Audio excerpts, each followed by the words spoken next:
The 5 Orange Pips. When I glance over my notes and records of the Sherlock Holmes cases between the years 82 and 90, I am faced by so many which present strange and interesting features that it is no easy matter to know which to choose and which to leave. Some, however, have already gained publicity through the papers, and others have not offered a field for those peculiar qualities which my friend possessed in so high a degree, and which it is the object of these papers to illustrate.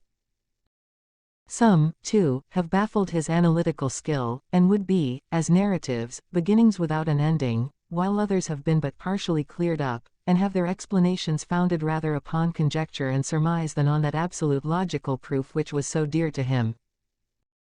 There is, however, one of these last which was so remarkable in its details and so startling in its results that I am tempted to give some account of it in spite of the fact that there are points in connection with it which never have been, and probably never will be, entirely cleared up. The year 87 furnished us with a long series of cases of greater or less interest, of which I retain the records. Among my headings under this one 12 months I find an account of the adventure of the Paradol Chamber, of the Amateur Mendicant Society, who held a luxurious club in the lower vault of a furniture warehouse, of the facts connected with the loss of the British bark, Sophie Anderson, of the singular adventures of the Grice Pattersons in the island of Uffa, and finally of the Camberwell poisoning case. In the latter, as may be remembered, Sherlock Holmes was able, by winding up the dead man's watch, to prove that it had been wound up 2 hours before, and that therefore the deceased had gone to bed within that time, a deduction which was of the greatest importance in clearing up the case. All these I may sketch out at some future date, but none of them present such singular features as the strange train of circumstances which I have now taken up my pen to describe. It was in the latter days of September, and the equinoctial gales had set in with exceptional violence. All day the wind had screamed and the rain had beaten against the windows, so that even here in the heart of great, handmade London we were forced to raise our minds for the instant from the routine of life and to recognize the presence of those great elemental forces which shriek at mankind through the bars of his civilization, like untamed beasts in a cage.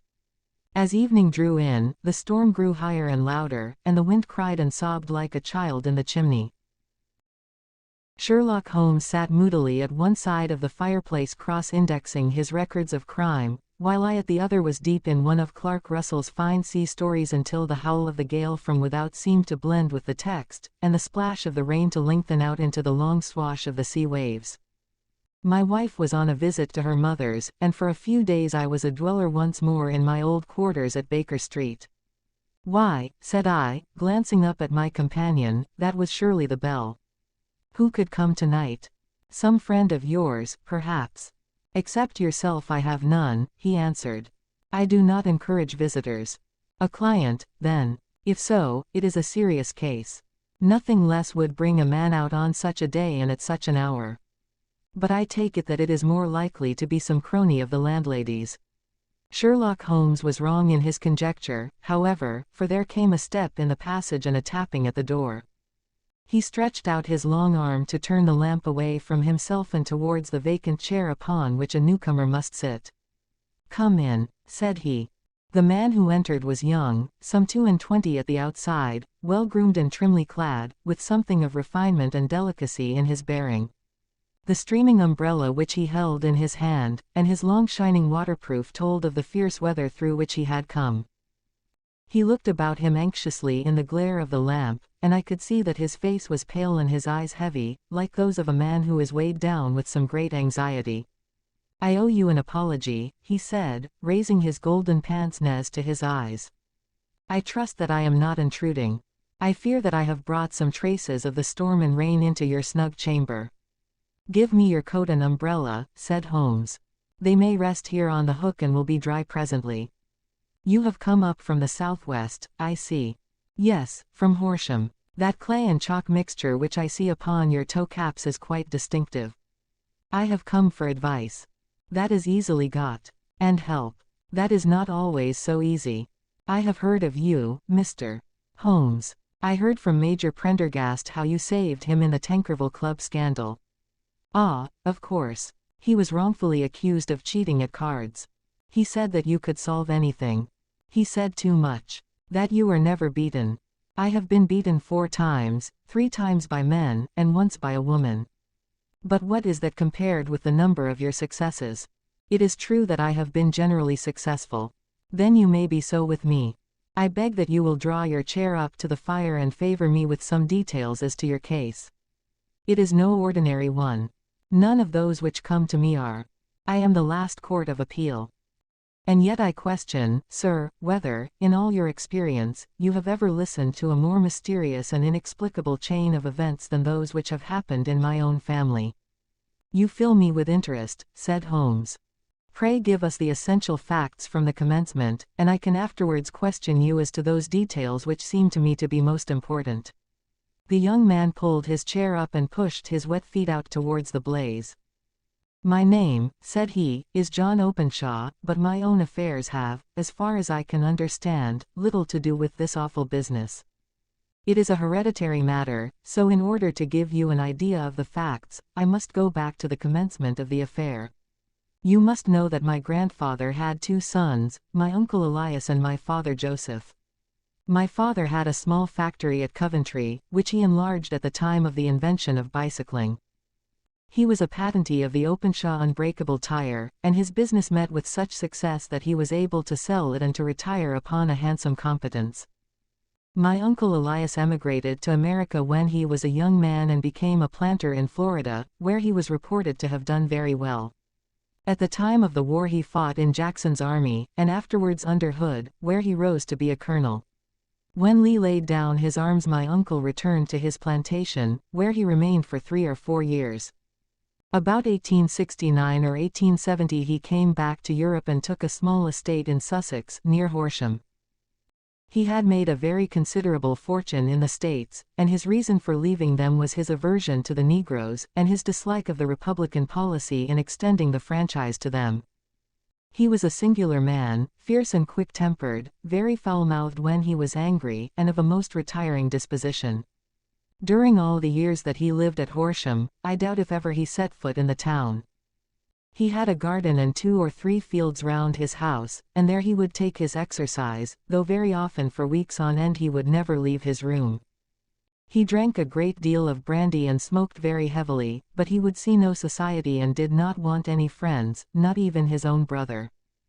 He didn't mind me, in fact, he took a fancy to me, for at the time when he saw me first I was a youngster of 12 or so. This would be in the year 1878, after he had been 8 or 9 years in England. He begged my father to let me live with him and he was very kind to me in his way. When he was sober he used to be fond of playing backgammon and draughts with me, and he would make me his representative both with the servants and with the tradespeople, so that by the time that I was 16 I was quite master of the house. I kept all the keys and could go where I liked and do what I liked, so long as I did not disturb him in his privacy. There was one singular exception, however, for he had a single room, a lumber room up among the attics, which was invariably locked, and which he would never permit either me or anyone else to enter. With a boy's curiosity I have peeped through the keyhole, but I was never able to see more than such a collection of old trunks and bundles as would be expected in such a room. One day, it was in March, 1883, a letter with a foreign stamp lay upon the table in front of the colonel's plate. It was not a common thing for him to receive letters, for his bills were all paid in ready money, and he had no friends of any sort. "From India," said he as he took it up, Pondicherry postmark. "What can this be?" Opening it hurriedly, out there jumped 5 little dried orange pips, which pattered down upon his plate.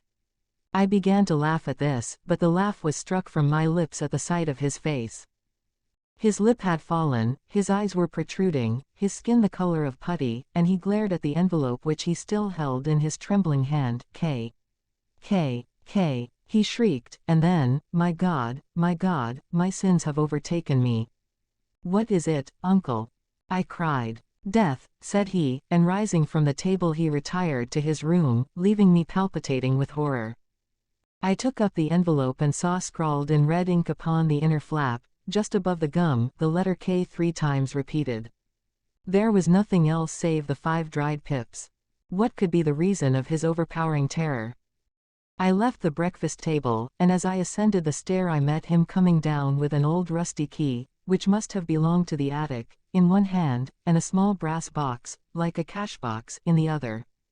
"They may do what they like, but I'll checkmate them still," said he with an oath. "Tell Mary that I shall want a fire in my room today, and send down to Fordham, the Horsham lawyer." I did as he ordered, and when the lawyer arrived I was asked to step up to the room. The fire was burning brightly, and in the grate there was a mass of black, fluffy ashes, as of burned paper, while the brass box stood open and empty beside it. As I glanced at the box I noticed, with a start, that upon the lid was printed the treble K which I had read in the morning upon the envelope. "I wish you, John," said my uncle, "to witness my will. I leave my estate, with all its advantages and all its disadvantages, to my brother, your father, whence it will, no doubt, descend to you.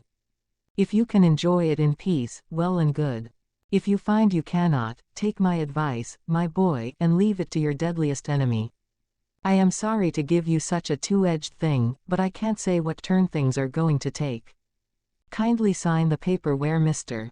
Fordham shows you." I signed the paper as directed, and the lawyer took it away with him. The singular incident made, as you may think, the deepest impression upon me, and I pondered over it and turned it every way in my mind without being able to make anything of it. Yet I could not shake off the vague feeling of dread which it left behind, though the sensation grew less keen as the weeks passed and nothing happened to disturb the usual routine of our lives. I could see a change in my uncle, however. He drank more than ever, and he was less inclined for any sort of society. Most of his time he would spend in his room, with the door locked upon the inside, but sometimes he would emerge in a sort of drunken frenzy and would burst out of the house and tear about the garden with a revolver in his hand, screaming out that he was afraid of no man, and that he was not to be cooped up, like a sheep in a pen, by man or devil.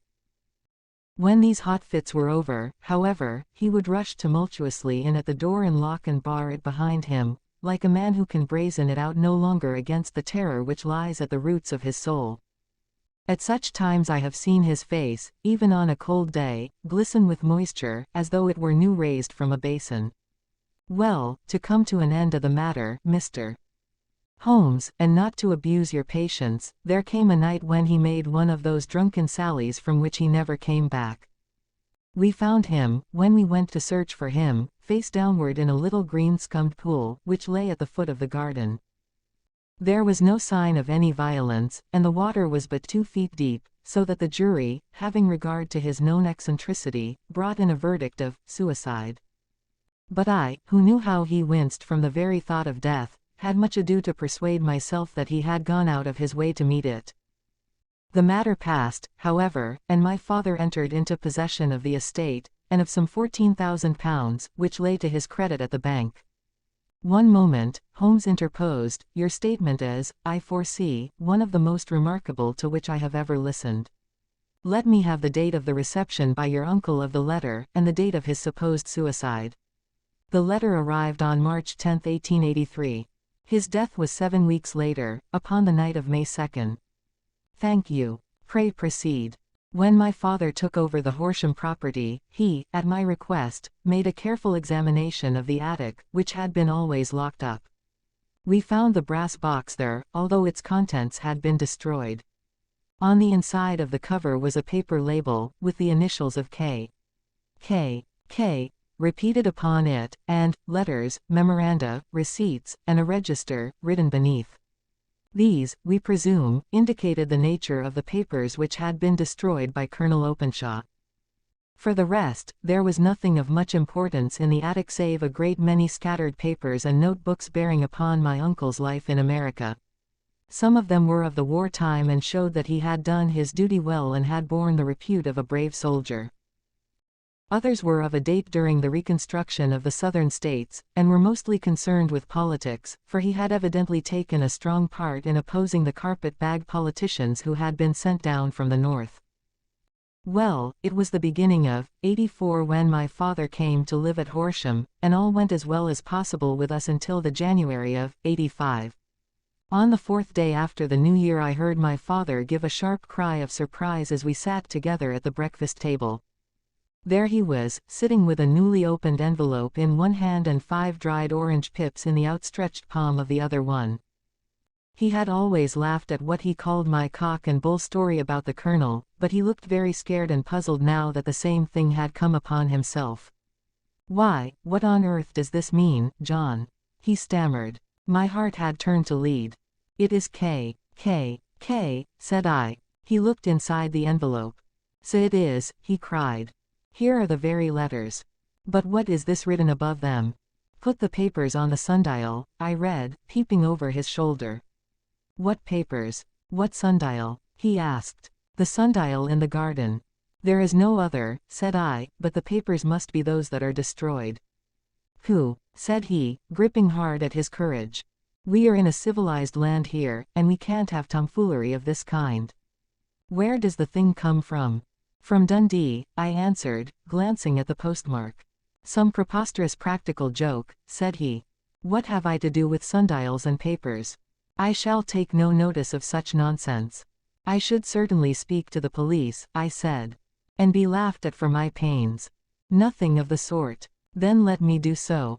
"No, I forbid you. I won't have a fuss made about such nonsense." It was in vain to argue with him, for he was a very obstinate man. I went about, however, with a heart which was full of forebodings. On the 3rd day after the coming of the letter my father went from home to visit an old friend of his, Major Freebody, who is in command of one of the forts upon Portsdown Hill. I was glad that he should go, for it seemed to me that he was farther from danger when he was away from home. In that, however, I was in error. Upon the 2nd day of his absence I received a telegram from the Major, imploring me to come at once. My father had fallen over one of the deep chalk pits which abound in the neighborhood, and was lying senseless, with a shattered skull. I hurried to him, but he passed away without having ever recovered his consciousness. He had, as it appears, been returning from Fareham in the twilight, and as the country was unknown to him, and the chalk pit unfenced, the jury had no hesitation in bringing in a verdict of death from accidental causes. Carefully as I examined every fact connected with his death, I was unable to find anything which could suggest the idea of murder. There were no signs of violence, no footmarks, no robbery, no record of strangers having been seen upon the roads. And yet I need not tell you that my mind was far from at ease, and that I was well nigh certain that some foul plot had been woven round him. In this sinister way I came into my inheritance. You will ask me why I did not dispose of it. I answer, because I was well convinced that our troubles were in some way dependent upon an incident in my uncle's life, and that the danger would be as pressing in one house as in another. It was in January, '85, that my poor father met his end, and 2 years and 8 months have elapsed since then. During that time I have lived happily at Horsham, and I had begun to hope that this curse had passed away from the family, and that it had ended with the last generation. I had begun to take comfort too soon. However, yesterday morning the blow fell in the very shape in which it had come upon my father. The young man took from his waistcoat a crumpled envelope, and turning to the table he shook out upon it 5 little dried orange pips. "This is the envelope," he continued. "The postmark is London, Eastern Division. Within are the very words which were upon my father's last message, K. And then, put the papers on the sundial."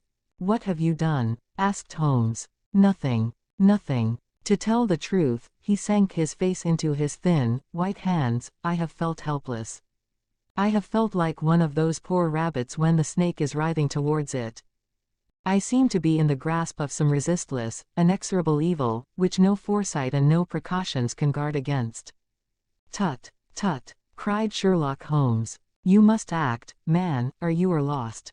Nothing but energy can save you. This is no time for despair. I have seen the police. Ah, but they listen to my story with a smile. I am convinced that the inspector has formed the opinion that the letters are all practical jokes, and that the deaths of my relations were really accidents, as the jury stated, and were not to be connected with the warnings." Holmes shook his clenched hands in the air. "Incredible imbecility," he cried. "They have, however, allowed me a policeman, who may remain in the house with me." "Has he come with you tonight?" "No, his orders were to stay in the house." Again Holmes raved in the air. Why did you come to me, he cried, and, above all, why did you not come at once?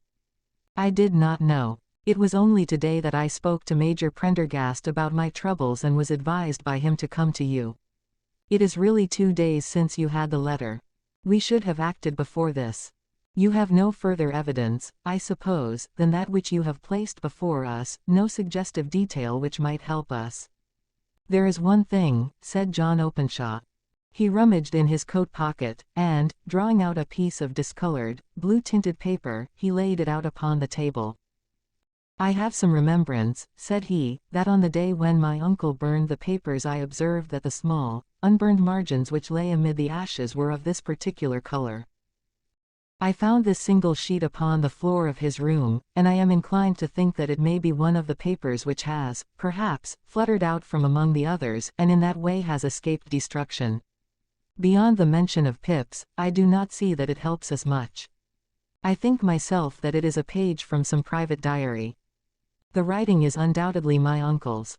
Holmes moved the lamp, and we both bent over the sheet of paper, which showed by its ragged edge that it had indeed been torn from a book. It was headed, March, 1869, and beneath were the following enigmatical notices.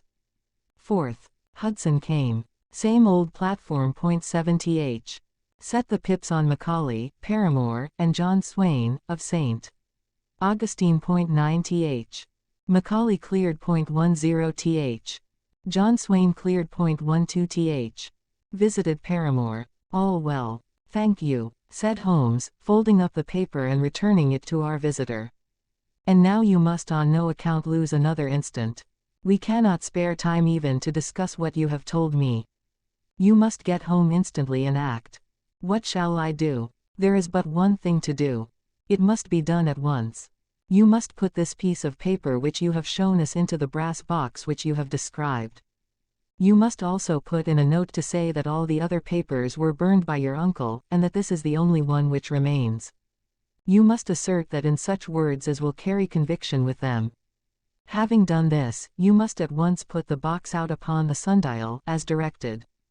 Do you understand? Entirely. Do not think of revenge, or anything of the sort, at present. I think that we may gain that by means of the law, but we have our web to weave, while theirs is already woven. The first consideration is to remove the pressing danger which threatens you. The second is to clear up the mystery and to punish the guilty parties. I thank you, said the young man, rising and pulling on his overcoat.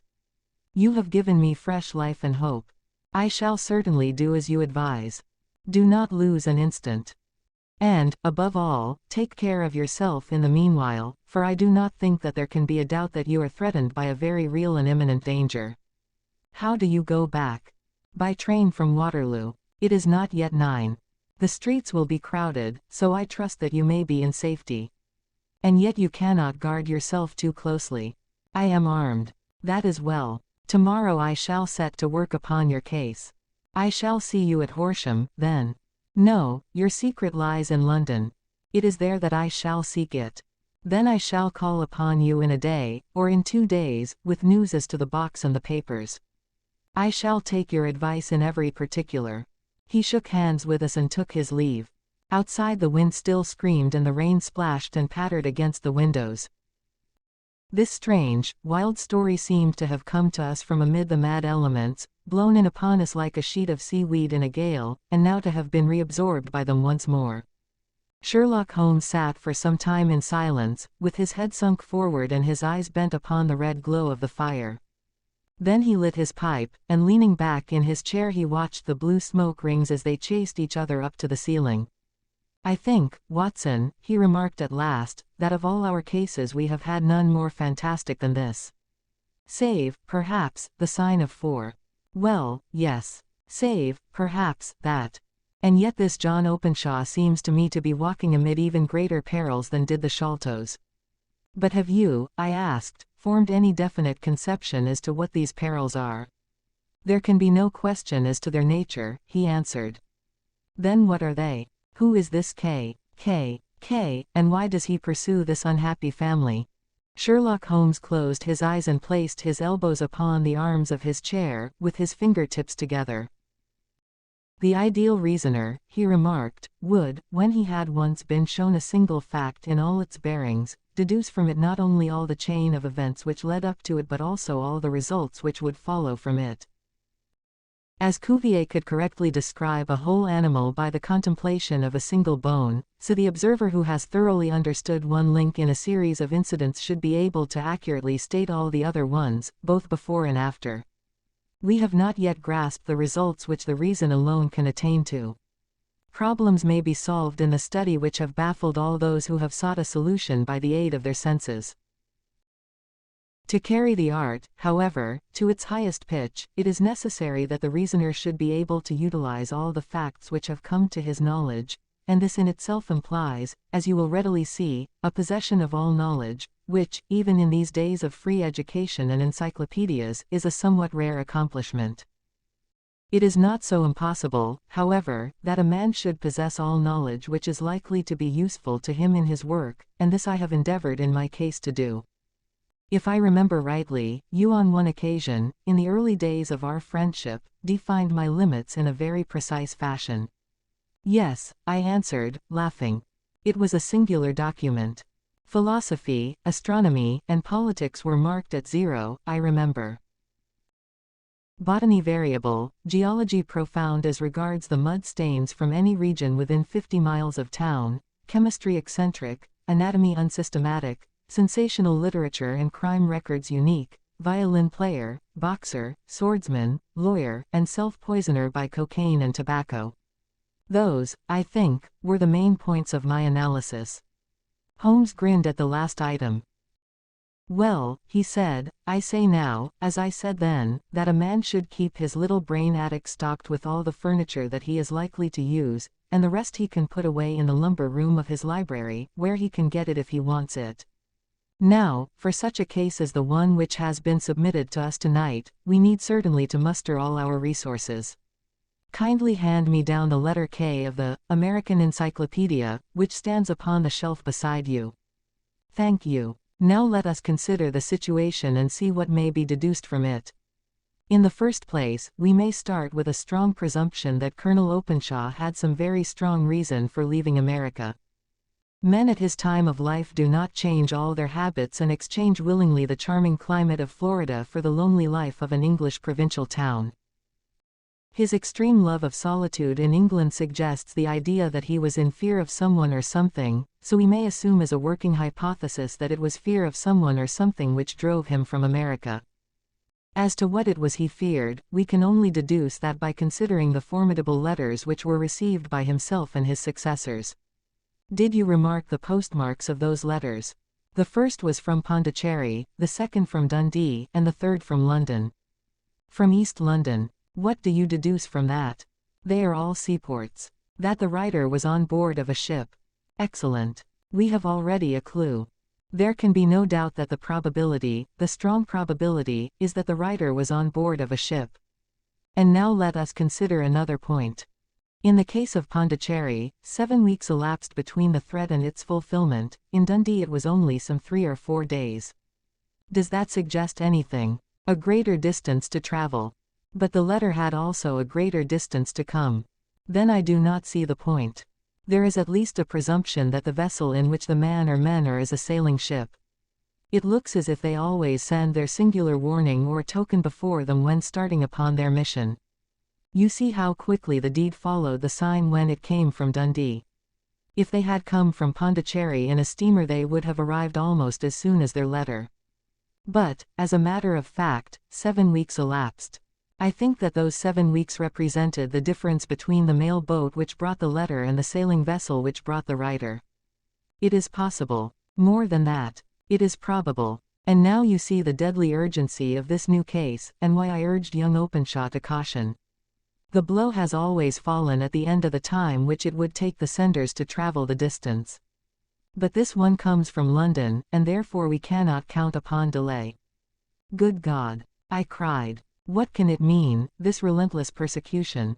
The papers which Openshaw carried are obviously of vital importance to the person or persons in the sailing ship. I think that it is quite clear that there must be more than one of them. A single man could not have carried out 2 deaths in such a way as to deceive a coroner's jury. There must have been several in it, and they must have been men of resource and determination.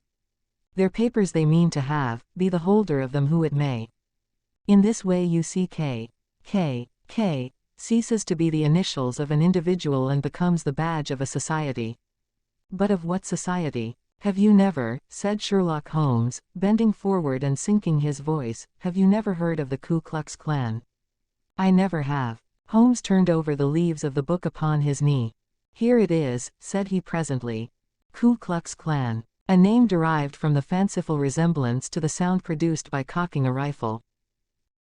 This terrible secret society was formed by some ex-Confederate soldiers in the southern states after the Civil War, and it rapidly formed local branches in different parts of the country, notably in Tennessee, Louisiana, the Carolinas, Georgia, and Florida.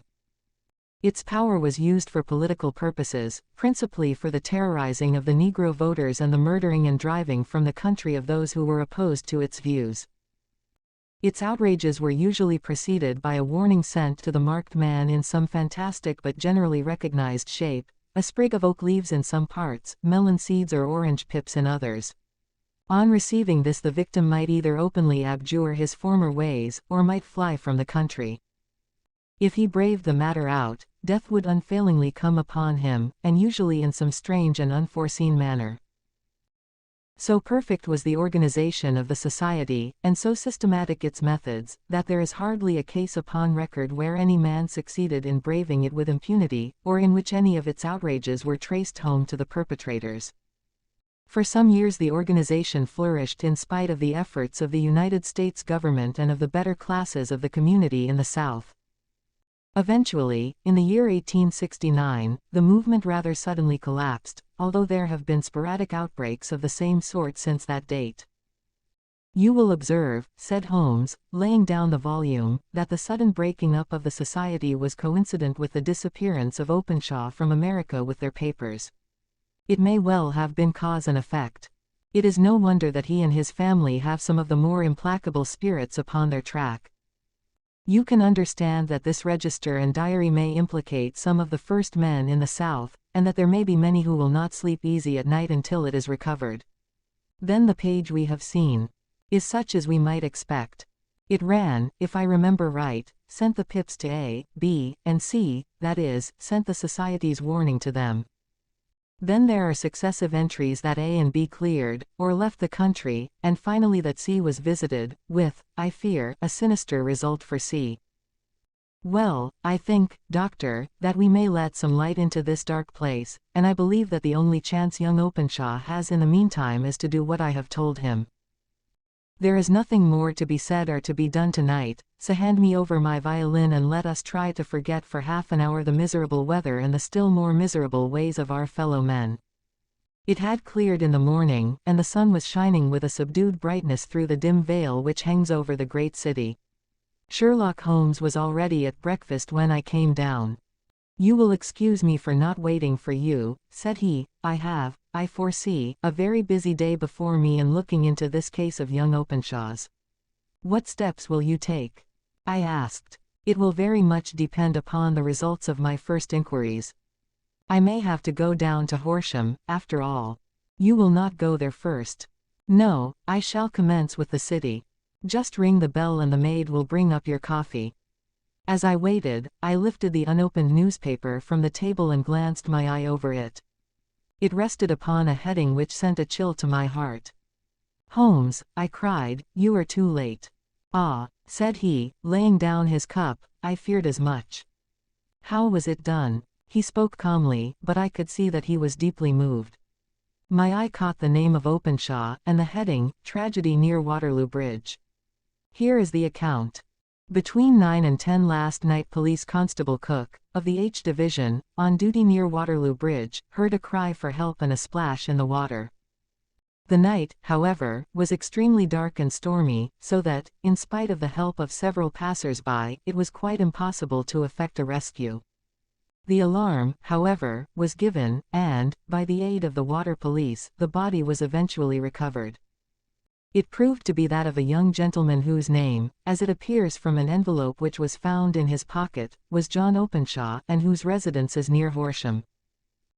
It is conjectured that he may have been hurrying down to catch the last train from Waterloo Station, and that in his haste in the extreme darkness he missed his path and walked over the edge of one of the small landing places for river steamboats. The body exhibited no traces of violence, and there can be no doubt that the deceased had been the victim of an unfortunate accident, which should have the effect of calling the attention of the authorities to the condition of the riverside landing stages. We sat in silence for some minutes, Holmes more depressed and shaken than I had ever seen him. "That hurts my pride, Watson," he said at last. "It is a petty feeling, no doubt, but it hurts my pride. It becomes a personal matter with me now, and, if God sends me health, I shall set my hand upon this gang. That he should come to me for help, and that I should send him away to his death."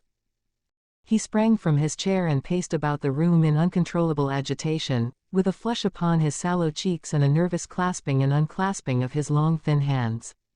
"They must be cunning devils," he exclaimed at last. "How could they have decoyed him down there? The embankment is not on the direct line to the station. The bridge, no doubt, was too crowded, even on such a night, for their purpose. Well, Watson, we shall see who will win in the long run. I am going out now. To the police. No, I shall be my own police. When I have spun the web they may take the flies, but not before. All day I was engaged in my professional work, and it was late in the evening before I returned to Baker Street. Sherlock Holmes had not come back yet. It was nearly 10 o'clock before he entered, looking pale and worn. He walked up to the sideboard, and tearing a piece from the loaf he devoured it voraciously, washing it down with a long draught of water. "You are hungry," I remarked. "Starving. It had escaped my memory. I have had nothing since breakfast. Nothing. Not a bite. I had no time to think of it." "And how have you succeeded?" "Well, you have a clue. I have them in the hollow of my hand. Young Openshaw shall not long remain unavenged. Why, Watson, let us put their own devilish trademark upon them. It is well thought of." "What do you mean?" He took an orange from the cupboard, and tearing it to pieces he squeezed out the pips upon the table. Of these he took 5 and thrust them into an envelope. On the inside of the flap he wrote, S.H. for J.O. Then he sealed it and addressed it to Captain James Calhoun, Bark Lone Star, Savannah, Georgia.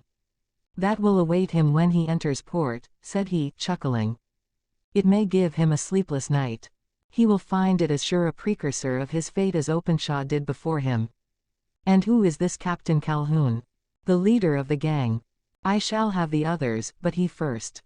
"How did you trace it, then?" He took a large sheet of paper from his pocket, all covered with dates and names. "I have spent the whole day," said he, "over Lloyd's registers and files of the old papers, following the future career of every vessel which touched at Pondicherry in January and February in '83. There were 36 ships of fair tonnage which were reported there during those months. Of these, one, the Lone Star, instantly attracted my attention, since, although it was reported as having cleared from London, the name is that which is given to one of the states of the Union. Texas, I think. I was not and am not sure which, but I knew that the ship must have an American origin. What then? I searched the Dundee records, and when I found that the bark Lone Star was there in January, '85, my suspicion became a certainty. I then inquired as to the vessels which lay at present in the port of London. Yes, the Lone Star had arrived here last week. I went down to the Albert Dock and found that she had been taken down the river by the early tide this morning, homeward bound to Savannah. I wired to Gravesend and learned that she had passed some time ago, and as the wind is easterly I have no doubt that she is now past the Goodwins and not very far from the Isle of Wight. What will you do, then? Oh, I have my hand upon him. He and the 2 mates are, as I learn, the only native-born Americans in the ship. The others are Finns and Germans. I know, also, that they were all 3 away from the ship last night. I had it from the stevedore who has been loading their cargo. By the time that their sailing ship reaches Savannah the mail boat will have carried this letter, and the cable will have informed the police of Savannah that these 3 gentlemen are badly wanted here upon a charge of murder. There is ever a flaw, however, in the best laid of human plans, and the murderers of John Openshaw were never to receive the orange pips which would show them that another, as cunning and as resolute as themselves, was upon their track. Very long and very severe were the equinoctial gales that year. We waited long for news of the Lone Star of Savannah, but none ever reached us. We did at last hear that somewhere far out in the Atlantic a shattered stern post of a boat was seen swinging in the trough of a wave, with the letters L.S. carved upon it, and that is all which we shall ever know of the fate of the Lone Star.